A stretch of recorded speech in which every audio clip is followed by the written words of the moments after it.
जय जय सिया राम भक्तों, जय बाबा नीम करौरी महाराज। स्वागत है आप सबका एक बार फिर से हमारे एक और नए वीडियो में।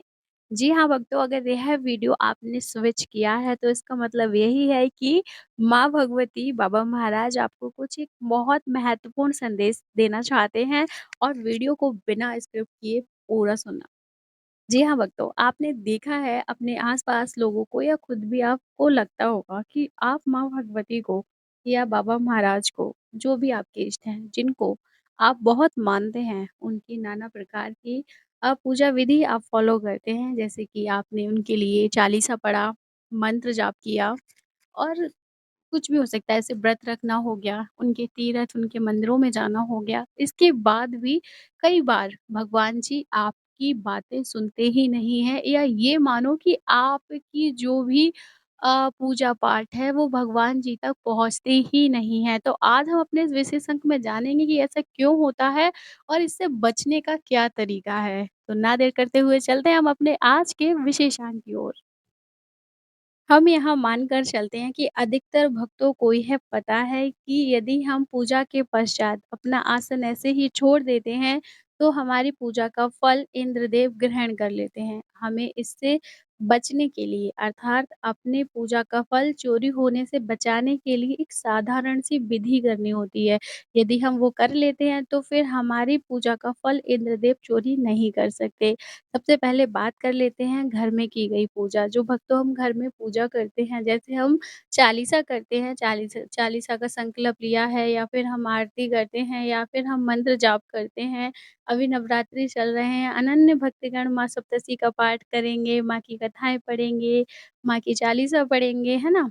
तो इन सब का जब हम मतलब पाठ करते हैं, तो हमें इनका फल भी प्राप्त होना चाहिए क्योंकि जब हम इतना सब कुछ कर लेते हैं तो एक छोटे से कार्य की वजह से हम अपने इस सारे फल को क्यों व्यर्थ में जाने दें? तो आपको सिर्फ़ इतना करना है, पूजा करने के पश्चात आसन से हटना नहीं है, अपने पास एक जल लेकर लोटे में बैठना है और आपको अपने आसन के नीचे 2-3 जल की बूँदें छिड़क कर और ओम शक्राय नमः, ओम इंद्राय नमः कहकर उस जल को अपने माथे पर तिलक करना है, ठीक है?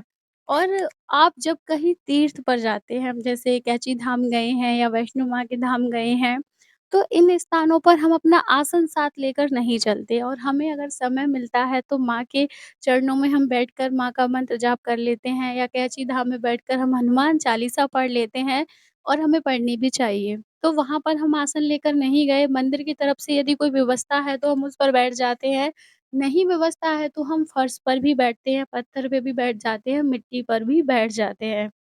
तो ऐसे समय में हम अपनी पूजा को चोरी होने से कैसे बचा सकते हैं?